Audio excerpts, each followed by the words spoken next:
Okay, magandang araw sa atin lahat mga kababayan. Saan man panig kayo ng daigdig naron, dito na naman tayo sa another episode ng ating vlogs, Badong Aratilis po.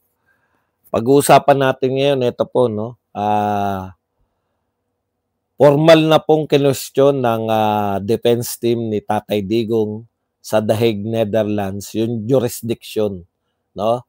So hinihiling po nila na mapalaya agad-agad, no? Wala pong kondisyon na palayain po si Tatay Digong dahil sa lack of jurisdiction ng ICC, no? Yan po ay formal nilang hiniling sa isang 38 page na hindi ko alam kung ano tawag na opisyal na dokumento, no? Pag-uusapan din po natin, ito po ang katuparan ng pangarap, katuparan ng pangako na 20 pesos ay tapos na po agad. marami na naman magagalit, ha? Marami na naman po magagalit na mga fans ni BBM dahil one day lang pala. At ang kinakatwiran po nila, yung COMELEC. Actually, hinihintay po sila na COMELEC sa paglilino. Kung talaga ba silang humihingi. Alam niyo yung hindi ka naman porsigido. One day lang. One day lang. Hindi naiintindihan ito ni Desperado. Bugok talaga. Unawain mo yung sinasabi, hinihingi na nga na palayain na si Tatay Digong. Anong isama si Sara Duterte at Bato?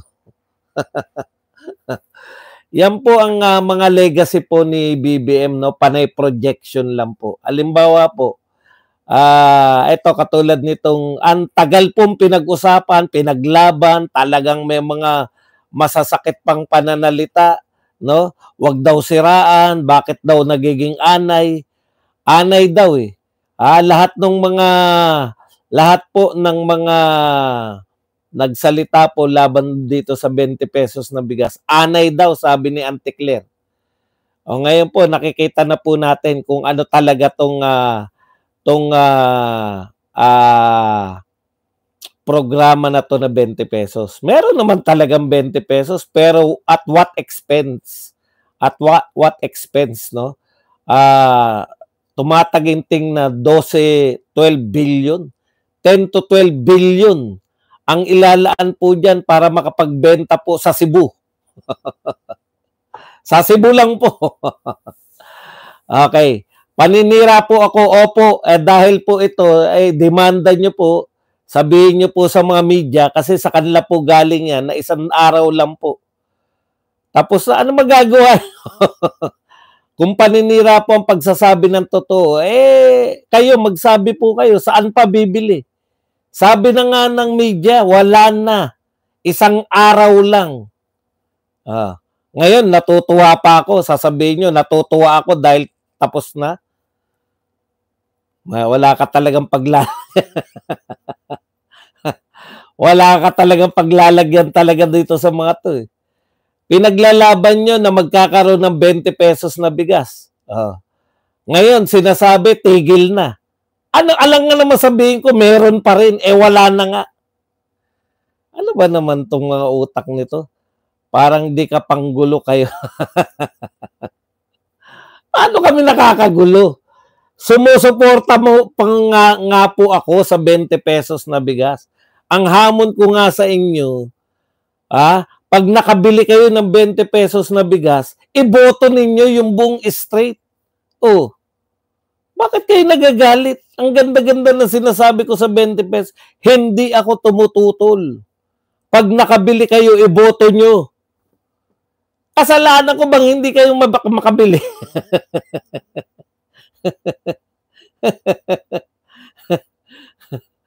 Kasalanan ko bang hindi kayo makabili? Anak ng tinapay naman, Paano ko naging kasalanan yun? Wala pong kaabog-abog, nag-announce sila na 20 pesos. Pinagmalaki, ang daming press conference. May press conference pa sila Tito Soto, may press conference pa si Auntie Claire. Tapos one day lang, Tapos nagagalit kayo sa akin.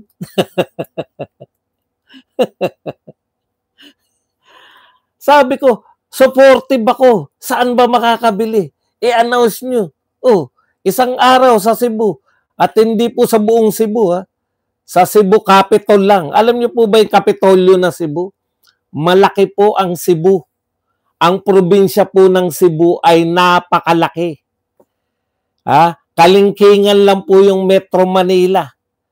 Ang Cebu po, malaki po. Binubuo po yan ng merong Lapu-Lapu City, may Cebu City. Ano pa? Alam ko, 3 o 4 yung city riyan. Tapos iba't ibang mga munisipalidad.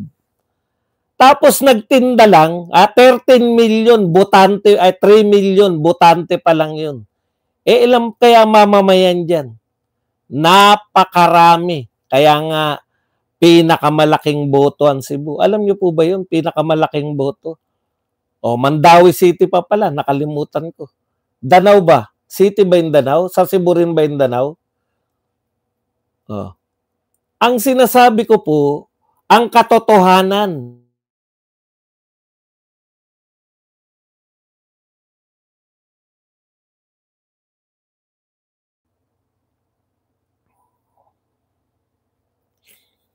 Okay, ano niya na, one na po uli. Mag-1 na po uli kayo kung meron na po. Ayan, may 1 na. Teka lang nakalimutan ko kasi wala ako sa ano eh. Kukuha lang tayo ng tubig para makainom. Liit. Nakahambalang ka na naman.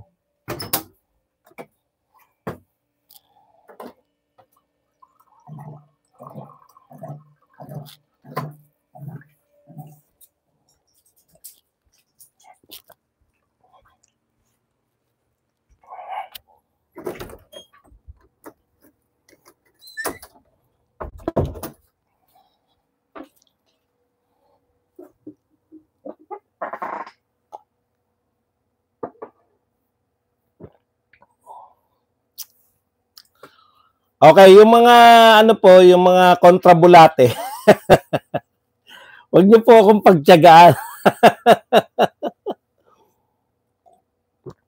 Okay. Ilinaw lang po natin yan pong 20 pesos na bigas na yan. Pati po mga senador nila nakisahusaw diyan, di ba? Ang laki pong issue niyan. Tapos nung nagsabi po si BP Sara na binudol na kayo noon, ngayon binubudol pa rin kayo sa 20 pesos. Aba, sabi ni Anticler, wag daw maging anay, no, yung Vice President. No, hayaan lang daw. Ako naman po sa parte ko po, dahil mahirap po ako, gusto ko po makabili. Kaya nga sabi ko sa inyo, sige, saan ba yan nabibili? Ngayon po, malinaw na po ang lahat. Nagbenta po kahapon ang Cebu, sa Cebu ano lang po, no? Hindi po sa buong Cebu. Akala ko nga buong Cebu dahil Cebu na Cebu. Dapat kasi pag magbabalita kayo, yung katotohanan, kayo sa media, no? Dapat kasi, kayo po, pag nagbalita kayo, yun naman pala, proyekto lang po pala yan ng Cebu Capitol. Cebu Capitol grounds lang po. At tanong nyo po kung ilan lang po ang binenta. Hindi ko nga alam kasi wala naman nakikitang may dala-dala, no? Wala naman pong nakita kung may dala-dalang dala-dalang bigas, no? Kaya po tama po no? Nabudol na tayo noon. Wag na po kayo magpabudol. Pero ganun pa man, dahil sa dami po ng naniniwala, marami po talaga naniniwala na may 20 pesos Kaya po ang sinabi ko, sige ganito na lang. Hindi, wag ako paniwalaan nyo. Hindi ko sinasabing maniwala ka sa akin, rigor. Dahil alam ko rigor, medyo makahinaan ang utak mo. Ganito na lang, rigor. Pag nakabili ka ng 20 pesos, iboto mo. Di ba? O, wag na tayo magpatumpik-tumpik kasi hindi ako nagre-reklamo Puro ka reklamo. Hindi nga ako nagre-reklamo, SYC. Ang linaw po ng sinasabi ko suportado ko yung 20 pesos na bigas. Suportado ko. Pero tapatin nyo sarili nyo. Hindi yung mga tokis lang yan Tapatin nyo sarili nyo.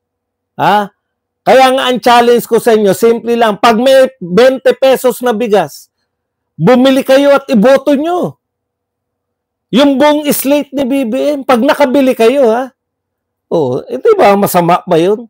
Pag hindi kayo nakabili ng 20 pesos, iboto nyo pa rin. Talagang ganun ang buhay. Di ba?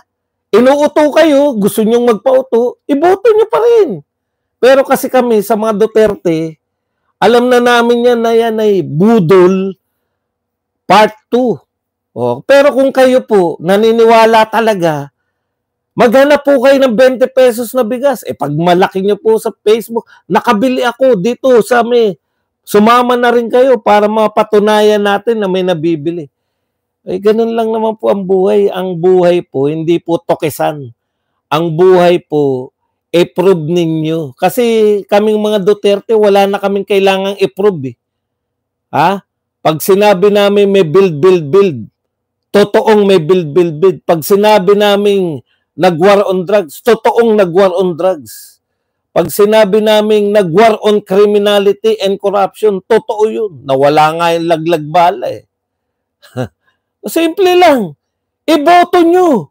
Bumili kayo ng 20 pesos, iboto nyo. Ayaw nyo maniwala sa GMA. Ayaw nyo maniwala sa ABS-CBN. Ayaw nyo maniwala sa Inquirer. Kanino pa kayo naniniwala? Ano sabi ng GMA?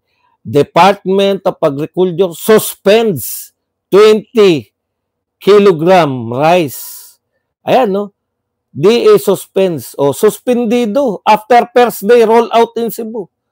Yun naman pala pero kung naniniwala pa rin kayo na may nagbebenta pa rin, alam niyo po, wala pong makakapigil sa paniniwala niyo.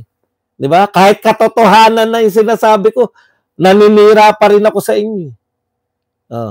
Ang katotohanan po, nagbenta po, hindi po sa buong Cebu. Alam niyo po yung Cebu, malaki po yan. Probinsya yan.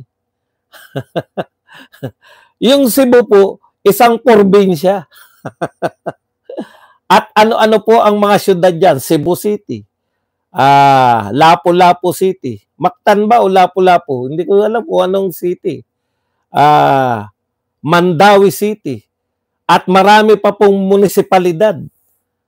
Sa isa lang po nagtinda sa Cebu Capitol Grounds. Isa lang po ang pinagtindahan. Ulitin ko po. Isa lang po pinagtindahan. Hindi po sa buong Cebu. Sa isang parte lang ng Cebu. Alam niyo po ang Cebu, malawak po yan. Sa Cebu City lang nga ako Nung nasa Cebu ko, sa Cebu City lang nga ako Ang mahal na ng pamasahe mula Kapitolyo hanggang dun sa may SM, ano tawag doon? Yung, hindi SM yung parang may bagong hotel doon na nasa dagat, makikita mo yung CCLEX. Yan po. Yan ang katotohanan. Di ba?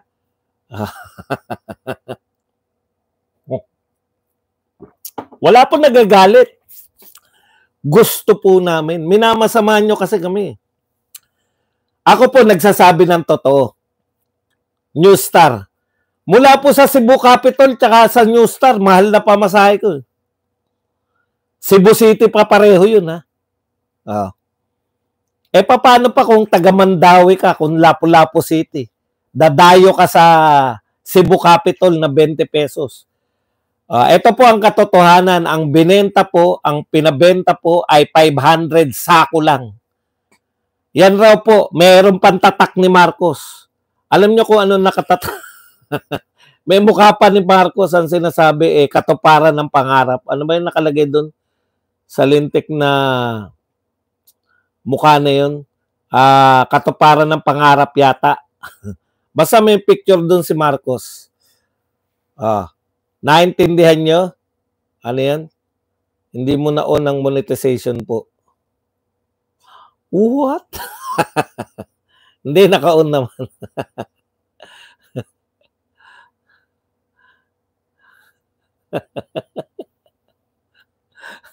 Buti pa itong mga to ko. Buti pa kayo concern eh. Sige, maraming salamat po. Natawa naman ako. Salamat po sa nagpaalala. Talagang, yan ang gusto ko sa mga viewers natin eh. Gusto talaga nilang kumita ko rito sa YouTube. Dito naman po sa, wala pa tayong kinikita, diyan sa inyo, sa TikTok. Tap-tap lang po tayo, tap-tap lang. Okay. Tapos 1 kilo lang ang pwedeng bilhin. Pucha. Totoo ba yan, Alpha? Anak ng tinapay naman, oh. Kaya po, yan po yung mga, pa po isang pinagmamalaki. Yung nakalagay daw po yung West Philippine Sea sa Google Map. Ano ba namang, yung po ba mga achievement nyo? Nakalagay yung West Philippine Sea sa Google Map. Paano po naging achievement nyo yun? Paano po naging achievement yung nakalagay West Philippine Sea sa Google Map? Di sabihin nyo na rin, nakalagay sa Google Map yung Pilipinas.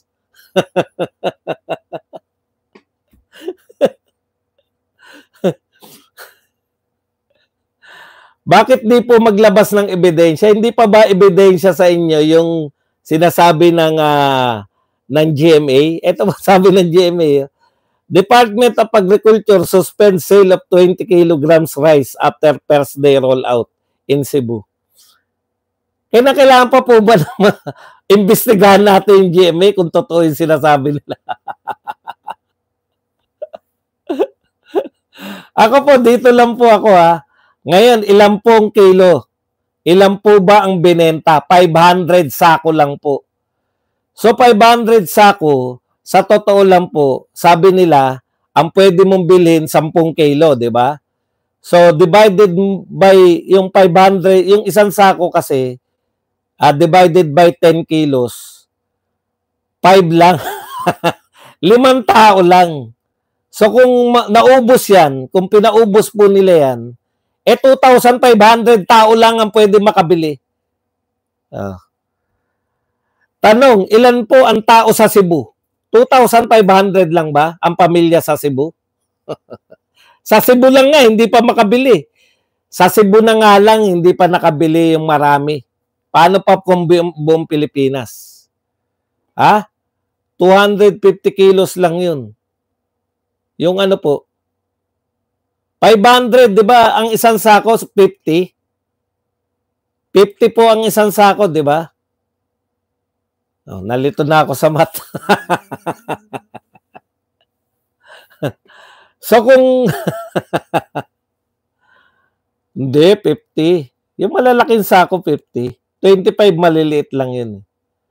2,500 na tao lang po ang pwedeng makabili. Kaya, yan po ang 20 pesos. Kaya po, wala na po napunan nyo ba? Hindi na pinagmamalaki.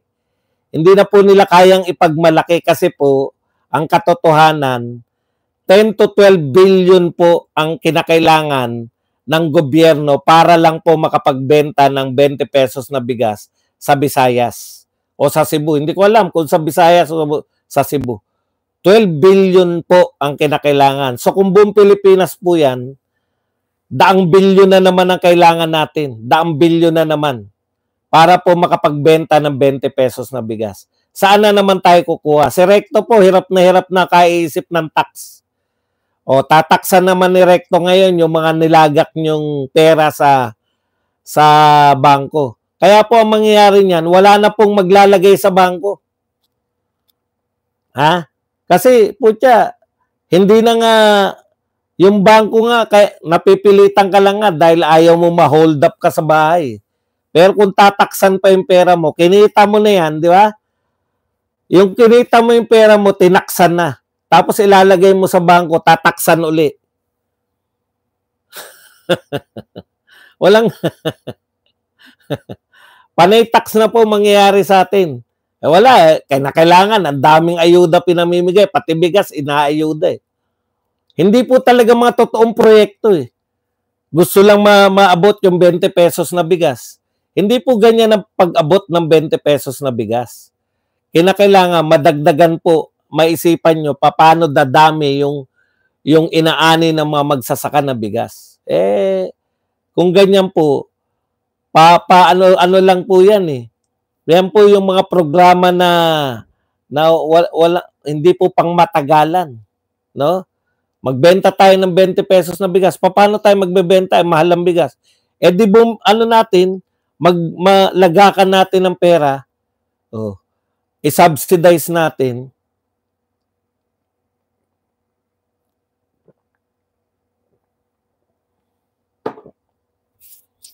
Okay. Punta po tayo rito. Ito po masaya. Paulit-ulit po yan si Kaufman. Pag tinatanong po si Kaufman, inuulit-ulit po niya na umahanap lang sila ng timing para formal nilang questionin. Isa nga po yan, yung jurisdiction. No? Okay, eto na po yun. Formal na pong question ng kampo ni Pangulong Duterte sa pangunguna po ni Attorney Kaufman at saka si Dr. Dove, yung isa pa pong attorney ni Pangulong Duterte. Ang kino-question po nila, yung jurisdiction. No? Jurisdiction po ng ICC sa atin. Maliwanag na maliwanag. Ito po, ang laman po nung hindi natin babasahin lahat, yung mga parte lang. Excuse me po. So maliwanag po dito na hinihiling po nila Kaufman, sabi po 38 page kasi yan kaya hindi natin mababasa lahat. Ang pamagat po, defense challenge with respect to jurisdiction. So ano po yung china-challenge nila? Sumulat na po sila. The defense reiterates that the precondition for the exercise of jurisdiction under Article 12 in the situation of Philippines were not met at that time. The pre-trial chamber authorized the opening of an investigation on September 15, 2021. So ibig sabihin, nung nagsimula po silang mag-investigasyon, ito pong prosecutor ay 2021, no? O sa madaling salita, Philippines was no longer a state party to the Rome Statute at that critical point in time. Yan po. So sabi po ni Kaufman tsaka ng mga abogado, wala na pong jurisdiction. Hindi na po kasapi yung ICC. So hindi na po pwede nalitisin ng ICC si Tatay Digong. Ayan. Okay. So pinaglalaban po nila na pwede naman daw pong litisin si Digong. Kinikilala rin nila yung pag-withdraw ng Pilipinas. Pwede rin pong litisin si Tatay Digong ayon dito sa ICC doon po sa mga pagkakasala ni Digong bago tayo nag-withdraw. Yan daw po. 'Di ba? Yan yung pinaglalaban nila, no? Pero sabi po ng kaya nga po merong 1 taon pa. Halimbawa po, nag-file po ang Pilipinas. Sabi ng Pilipinas, magwi-withdraw na kami. Kaya po mayroon pang 1 taon. Mayroon pa pong 1 taon para kung makahabol sana, pag sinimulan nyo sanang imbestigahan yung mga kaso ni Tatay Digong, yung mga ginawa niya, habang miyembro pa yung Pilipinas, pwede sana. Kaso, lumagpas na yung 1 taon eh. So, binibigyan pa po sana yung ICC ng 1 year para simulan yung investigasyon kay Tatay Digong. Yung hindi sila nakapagsimula ng investigasyon, lumagpas na po yun. Ayon nga po dito sa ating Solgen, hindi po unli, no? Hindi po unli pwedeng litisin. Meron lang pong period. Yan din po yung sinasabi ni Harry Roque. Tapos na yung 1 year period. Kung sinimulan nyo sana, nag-file tayo, kailan tayo nag-file? 2019, di ba? So, kung nagsimula sana kayo, 2018 tayo nag-file, 2019 nagsimula, before 2019 nagsimula kayo, pasok pa yun sa Rome Statute. Nagsimula kayo 2019 2021 2 years. na wala na silang jurisdiction. Okay. Tayo pa sinisi. Tinigil muna pagbenta ng 20 pesos bigas kasi kayo ang dahilan. Mga didilis at didis. Inggit.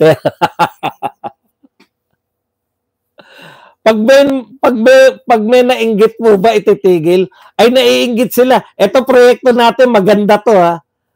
Pero dahil may naiinggit, itigil muna natin. Marami po naiinggit sa bil ni Tatay Digong eh. Di ba? Marami po naiinggit eh. Ang daming pinapagawa. Ibig ba sabihin, sabi ni Tatay Digong, ay, marami naiinggit. Itigil muna natin to. Alimbawa, yung pinakasikat na lang, CC Lex. Kilala nyo lahat, taga Cebu. Ay, tigil muna natin to sa kalahati. Kasi naiinggit sila eh. Punta tinigil. Yan po ang pinaka nakakatawang. Yan po ang pinaka nakakatawang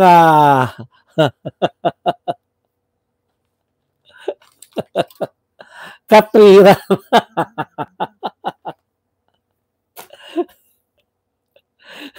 Pasensya na po kayo kung napuputol ako.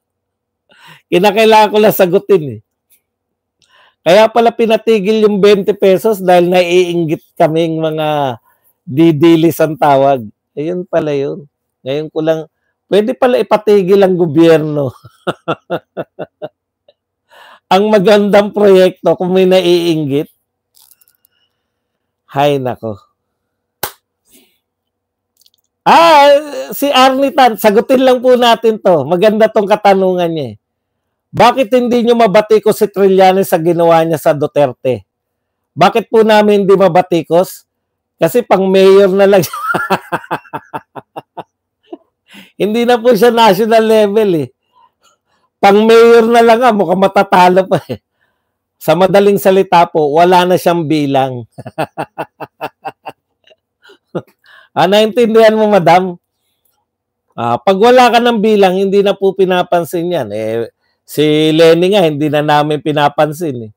Si Trillanes pa gusto nyo. Pang mayor na nga lang, malamang matalo pa eh. Papansinin pa namin. Ikaw naman, madam mo. Hindi po lahat ng bumabatikos ay pinapansin. Noon po, pinapansin namin yan kasi tumatakbong senador eh. Pero pag pang mayor na lang po, national level lang po ako eh. Okay po? Dapat level-level. Kaya binabanatan po namin pa national level po. Okay po ba tayo?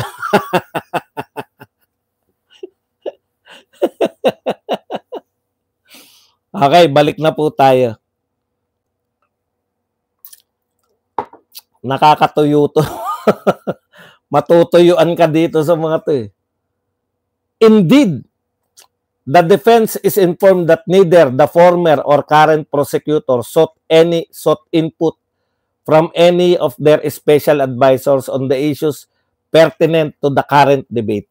So, sa madaling salita, tinuloy lang po ng prosecutor ngayon yung pagkakamali ng dating prosecutor na si Betsoida, no, yung babae.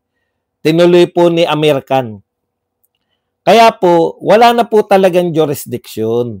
Ito pong ICC kay Tatay Digong nalitisin kasi tapos na po yung reglamentong period na tayo po ay sakop pa ng ICC. Kung hindi ka nasakop, wala nang karapatan.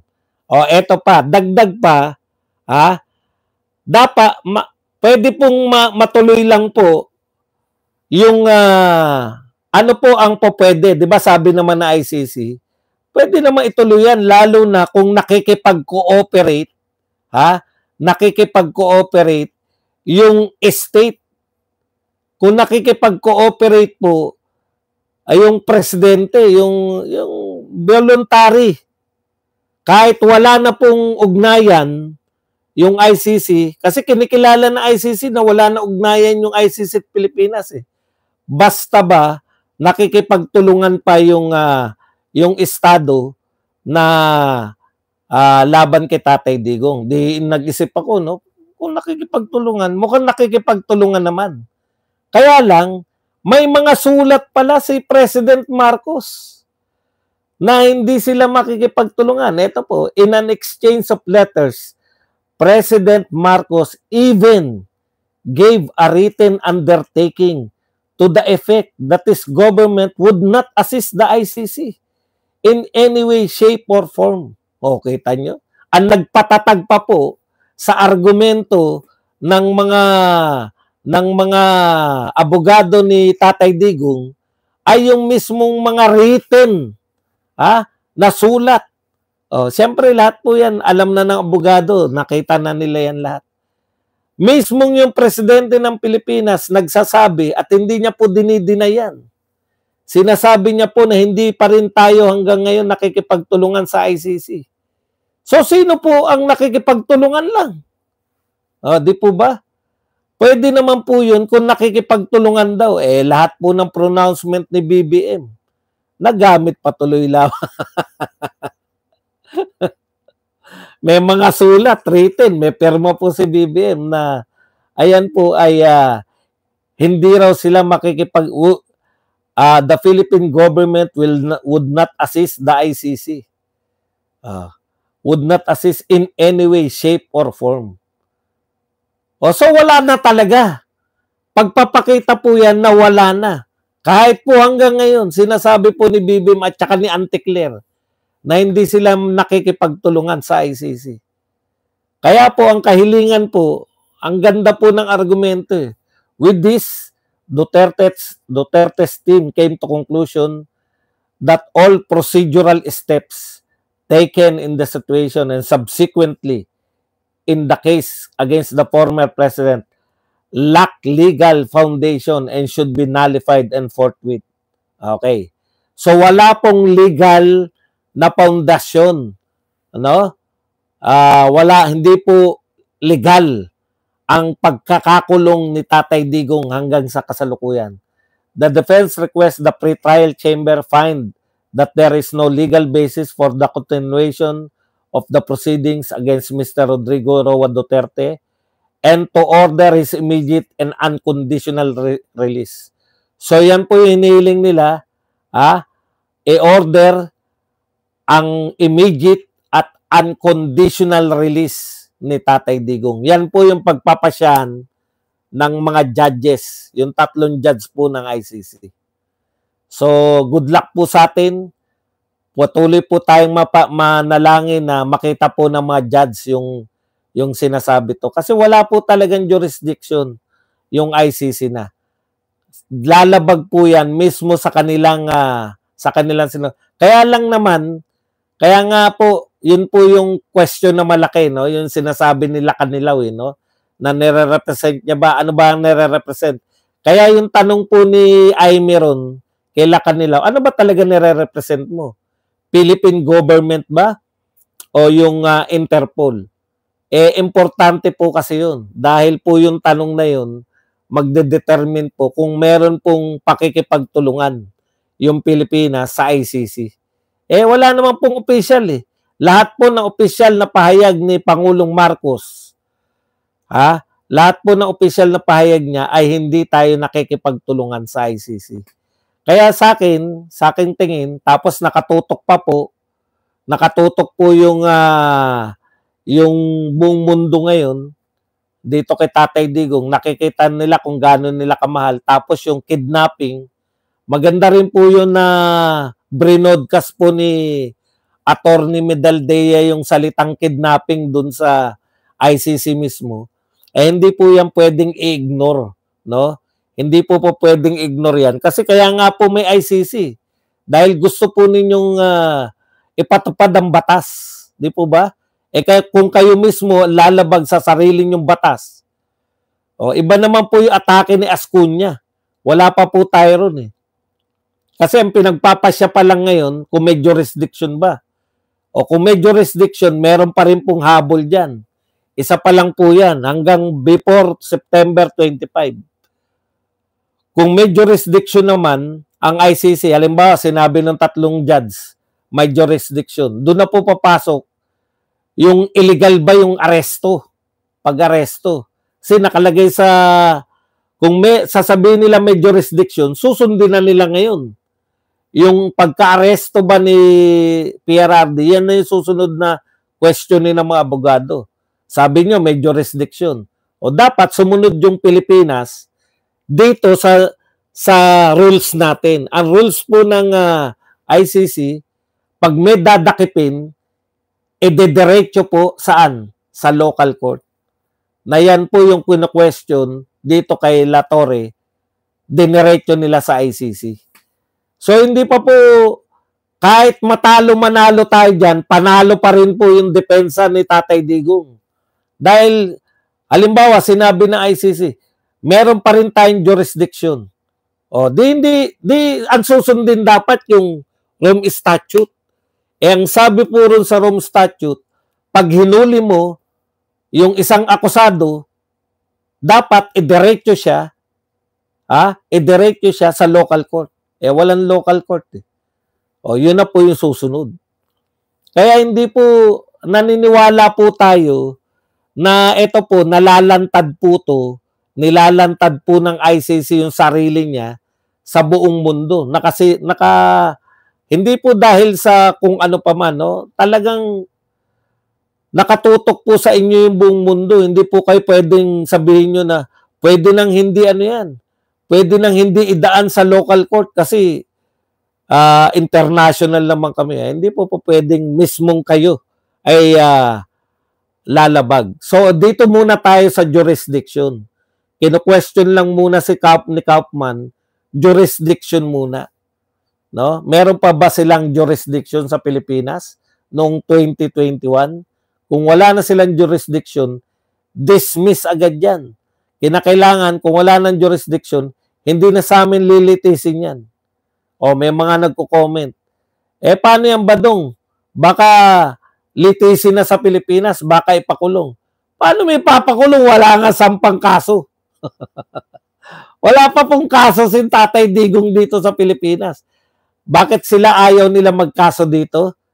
Kaya ayaw nila magkaso kasi sasabihin, may kaso na kayo sa Pilipinas eh.